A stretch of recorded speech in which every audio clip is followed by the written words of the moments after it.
I do what I do. Cash App with a PayPal. Now I am going to see if I can go ahead and ease this stuff on up in here. I'm having some difficulties with my stuff, but we'll get them on in there. Let's see. We'll just take them one at a time.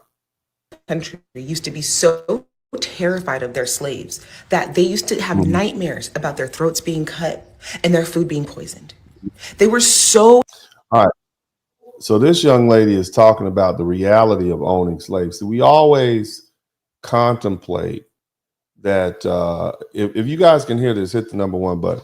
There was over 150 slave rebellions. 150 slave rebellions. Okay. And that, I mean, can you imagine? And then during those slave rebellions, Black African and trapped African Americans, they would unalive men, women, and children. They would burn crops. You got them in the house. They outside the house. You outnumbered.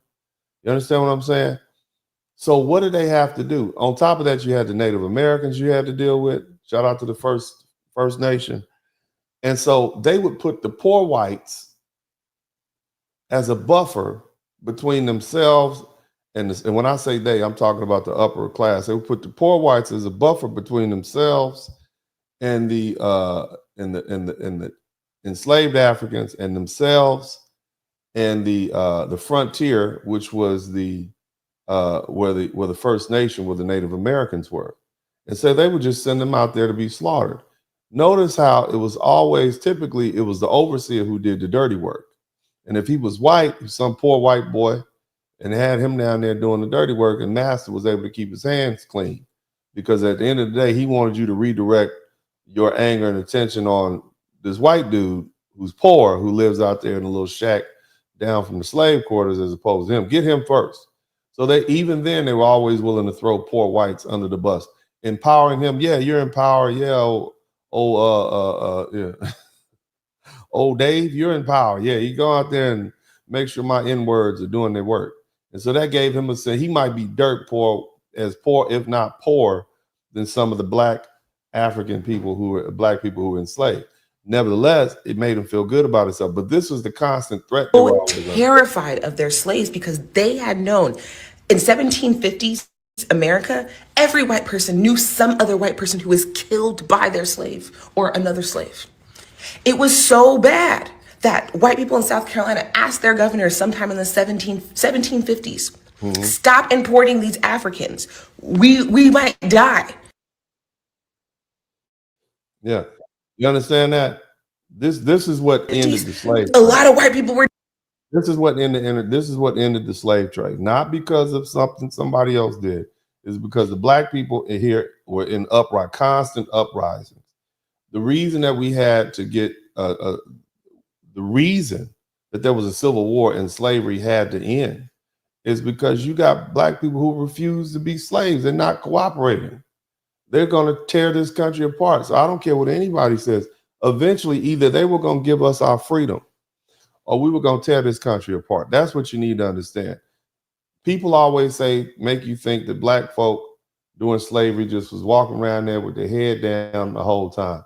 That's not how it went when you start reading history and taking it all in. Number one, you had Black people who were free in the South. You had Black people who were slave owners themselves. And of course, this is still primarily a white European or American institution. But the bottom line is we were in it, knee deep, waist deep, neck deep. Okay. So eventually slavery was going to end. Eventually things happen. But the question is, were we going to end it in a orderly manner, or we going to end it because these folk have had an uprising and now the country is torn apart and we got a rebellion? I mean, folks was running down to Florida. So I want you to keep in mind. So who was between them? And when I say them, who were between the upper echelons and the slaves and the Native Americans?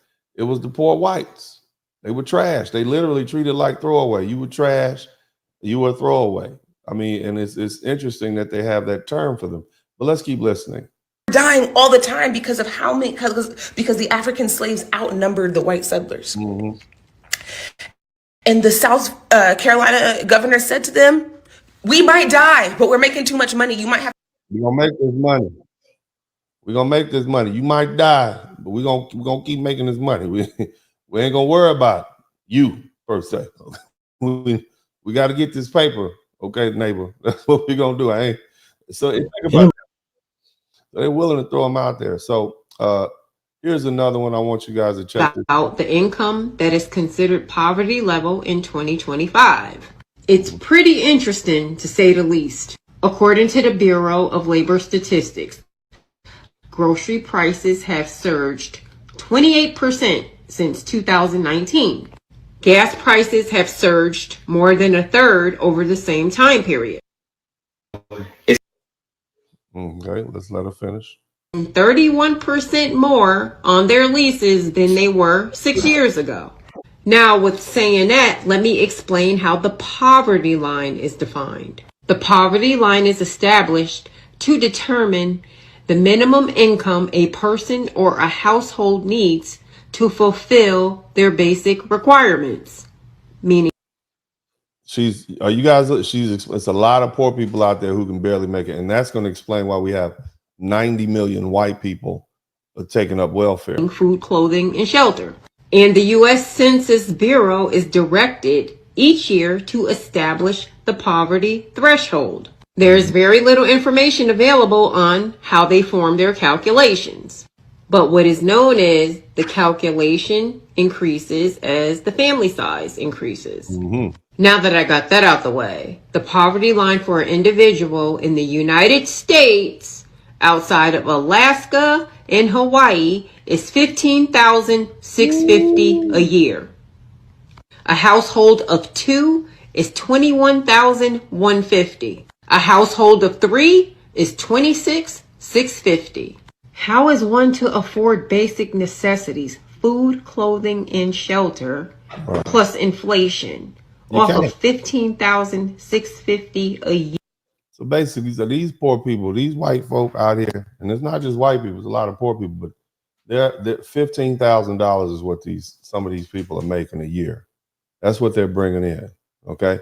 So how do you keep a group of people? How do you keep them complacent? They say, well, you might only be making $15,000 a year, but you're better than that black guy. You are smarter than him. You are you're more intelligent. You built the world. Okay, so you take that $15,000 and you be happy with it because you got your white. And if the police pull you over, they'll just give you a ticket, or they might not even give you a ticket. That's how you keep them complacent. I want you to think about that. Let's keep listening. Year. We also need to factor in transportation costs because of the return to office. Right. The $15,650 is the single person. Now the $21,150 is for a family of 2. They're supposed to pay rent, plus their utilities, plus food, plus transportation, and their personal needs. They're not worried about that. All they're worried about is that they are white and they're better than black people. Okay. And they get a chance to see these immigrants getting sent home. And that's the thrill of the day. Okay. Don't mess this up. Don't mess this up. Go ahead. Keep talking, girl. Off of $21,250. Oh my God. This is devastating for people. If you weren't white and it wasn't some black people you can look down on, it'd be devastating. Don't go ahead and tell these folks. What's up? Welcome to the broadcast. This is Uncle D. People wash their ass in the tub, Kamala Harris. You were tuned in to Uncle D. D's Black Man Talk. Pull up, homie, take a seat. Don't be a shadow watcher every day. You learn something, then you earn something. Let them know and drop some money in the plate. It's getting cold, ladies, talking ratchet. Lizard King here, grab your coat, zip your jacket. Keep quiet for a second, close your jaw. Attorney Spurling, this ain't pearly, know the law. Talking Constitution, pushing pins when he shooting, give him that. Masculinity, just for the record, sprinkle that. You can keep your cat, gotta cut it. Only cat he rubbing, gotta love it. I call it Molly Buddy. Gotta vote your interest, voting earns. Presidential, this is for the money that I earn. When you gon' learn, my people, that evil mixed with evil. No matter what you're doing, baby, this ain't equal. Sometimes when you're special, you get hated. The test is for the best, you're damn right, my people made it.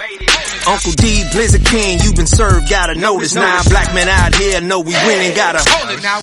Uncle D, you been served, get your notice now. Black men out here know we winning, gotta hold it now. Uncle D, you been served, get your notice now. Black men out here know we winning, gotta hold it now.